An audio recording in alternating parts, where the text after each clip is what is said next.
YouTube, it's Cass. Welcome back. It's Valentine's Day season. This is the look, you guys, designed by Lena Fitz. I'll put her information below. She sent me tons of cool looks, so we're gonna use 3 of them for this Valentine's Day content. But let me show you guys the set. All right, here's our set for shoot number 1. It's all pink. It's supposed to be kind of like a reception area. I don't know what for. I don't know if I'm gonna shoot RGB. Here's like regular lighting. Yeah, I think I just like the regular lighting, so probably gonna do that. I'm so sick of wasting time. Can't you see I'm on the line? For the first set, you guys, my vision was just an all pink set. It was supposed to be kind of like hotline bling, hotline date line. I don't know what it's called, but anyways, I have all pink set. I'm using my Savage seamless paper pink backdrop. I'll link all the information below. You can get Savage backdrops from Amazon. I have a pink vintage phone that I also found on Amazon, as well as the pink notebook and the pink fluffy pen. And then I'm using a little miniature camping table that I found, which is perfect for table sets, and laid a pink tablecloth on top of that. And then I just have some fake prop money from Amazon as well, tablecloths from Amazon, camping tables from Amazon, and then that little bling clutch purse was actually a Christmas gift. And then I'm wearing a custom Lena Fitz piece. I'll, like I said, I'll link all the information below for you guys. I'm shooting with my Canon 70D 10 to 18 millimeter lens and my 2 RGB newer lights, just on regular 3200 Kelvin 100%. I had a little bit of faith, but I lost it, and I feel just fine, and I feel just fine, but I'm here now. I'm a little bit late from the reroute, a couple quarters on my eyes.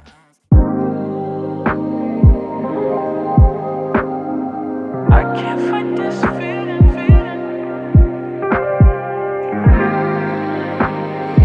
I can't fight this feeling.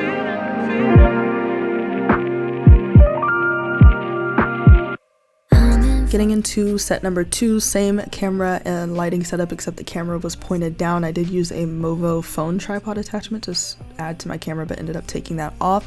I laid my gold sequence backdrop down on the ground, also from Amazon. We'll link that below. And I got 3,000 rose petals. This is nowhere near all 3,000, but those were all the ones that I detached and laid down on the ground. And then I just did some laying down poses. But you want it when you want it. It's only when it's right for you. I just get this feeling that I'm meant to date. I just get this feeling you gon' take it. You're a different kind of beautiful. Run my hand through your hair in the morning. It's unusual. The way your skin glows on the pillow, I can't get enough of you. Every day's a honeymoon. For the final set, again, I had the same camera and lighting setup. I got 20 pounds of polyfill and laid that down to act as clouds. And then I got the sunset backdrop from D Backdrops. I'll link their information below. I should have a discount code for you guys.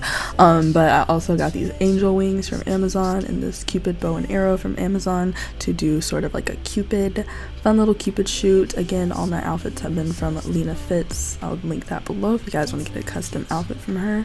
And yeah, enjoy the shots. Fighting in the car, making up and kissing. I love every shade of you. Every moment feels brand new. Let me hold you when you all over. I just wanna stay. That is a wrap to the shoot. Time to edit. So I'm bringing 3 of each of the shoots into Lightroom here so I can show you guys how I edited the photos. First, I added the SP5 Nate filter, link below. I lowered the temperature a little bit because it was a little too yellowy for me, and I just kind of played around with that white balance in the top. And then I lowered the shadows because I wanted my hair, anything dark in the photo, to be a little bit darker. Played around with the exposure. I actually added a bit more yellow back in because I kind of like that warm tone. And then I always turn down texture and clarity to get kind of that dewy look. I'm playing around with the hue to kind of change the look of the pink, and then I'm using the red slider in saturation to up the pink as well. The orange slider kind of plays around with my skin, so just kind of going back, adjusting them, making sure the tones are how I like them. After that, I'm going to go into the crop tool and I'm going to go ahead and do a 4x5 crop for Instagram, and just to make it easier when I bring this photo into Photoshop. So I'm going into my next photo. I'm going to go ahead and add the crop first. And then again, adding the Nate SP5 filter. I wanted this one to be a bit warmer. playing around with the exposure. I'm turning down the contrast a little bit because the photo's a little bit too like graphic-y, contrasty to me.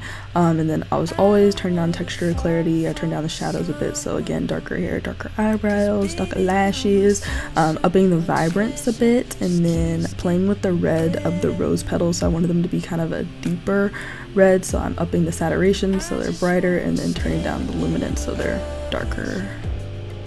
Yeah, hopefully that made sense. Anyways, on to the last photo. So I'm doing a 4x5 Instagram crop once again, SP5. I want this one to be a little bit cooler. I want the white to really be white, so I turned down the temperature on that one in the blues, turn down my shadows, of course, saturation, clarity, texture, dehaze, upping my saturation, upping my vibrance, and then just kind of manipulating the blues in the background. Thought I was gonna manipulate the yellow, psych.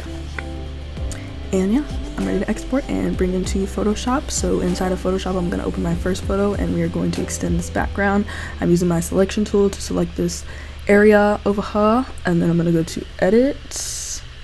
Once I get the selection together, you got it, Cass. Edit, and then content aware fill. Oh my gosh, you guys, I love this thing. I'm going to erase anything that it doesn't need to be aware of to fill out that side of the backdrop, basically. And then it will give you a little preview on the left hand side if you want to wait for that preview. I'm a little impatient sometimes, but if it looks good to you, you can click OK. If not, you can erase anything that seems to be flawed, and it will automatically fill in that section for you. So I'm going to select, deselect, and go to the other side in order to do the same thing. So I'm just selecting that area with my selection tool, edit, content aware fill, and then just erasing anything that's irrelevant. So just to try to put like my hair over there or anything, and checking the preview to make sure it's good to go. Like you can kind of see the clutch purse is messing it up a little bit, so I'm kind of like erasing a little bit of the clutch purse just to make it look a little better, but we're gonna kind of work around that. I'll show you guys. So once you have it in a decent spot, you can click OK, and then just wait for that update to load as well.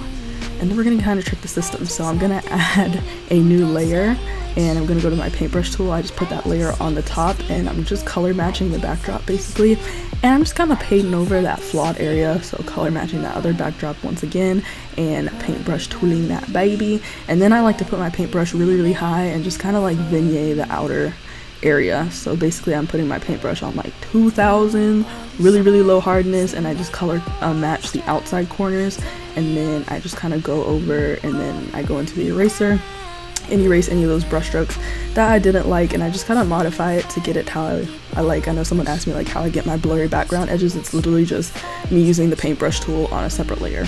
So yeah, on to the next photo. So again, I'm selecting with my selection tool, content aware fill. It was way easier for this photo. I got it together real quick, and once it loads, it fills in that content. Then I'm actually gonna merge those layers. I'm gonna make sure they're both selected, right click and merge, and then I'm gonna use my selection tool and free transform, and holding shift, if you drag that free transform, then it will extend that backdrop. And then from there, to kind of fix those outer corners, I'm again adding a layer, going into my brush tool, making sure the brush is the right size, and color matching those clouds. And then I'm just kind of coloring over and making faux clouds to cover up any patches or anything that does not look right. And on to my last photos. This content aware fill is a little bit different, so I'm actually going to use my lasso tool to make my selection, because this is kind of all over the place. But then once again, content aware fill, once I have that baby lassoed, make sure you guys are actually selected on the background layer whenever you're doing content aware fill. If you see any errors, you may not be selected on your background layer, so just double check on that within your windows and layer window. But once I have that right, I'm going to click OK. This one was a little tougher, but again, we're going to hack the system, don't worry. And then once I have that to where I want it, I'm gonna get this little stand. You guys may not notice it, but I didn't have my background layer selected, so I'm going in, background layer selected, content aware fill, and then just same thing, making sure we good to go. Okay. So now to fix this little part at the top, I'm actually gonna go to my clone stamp tool. I'm gonna merge the layers again, just so it's a little bit easier to work with, and I'm gonna hold option and select basically what I want it to clone. So I'll hold option, select what I want it to clone, and then release option, and just click to apply that stamp. So it's basically stamping whatever is already pre-existent and what I selected. But hope you guys enjoy. Peace out.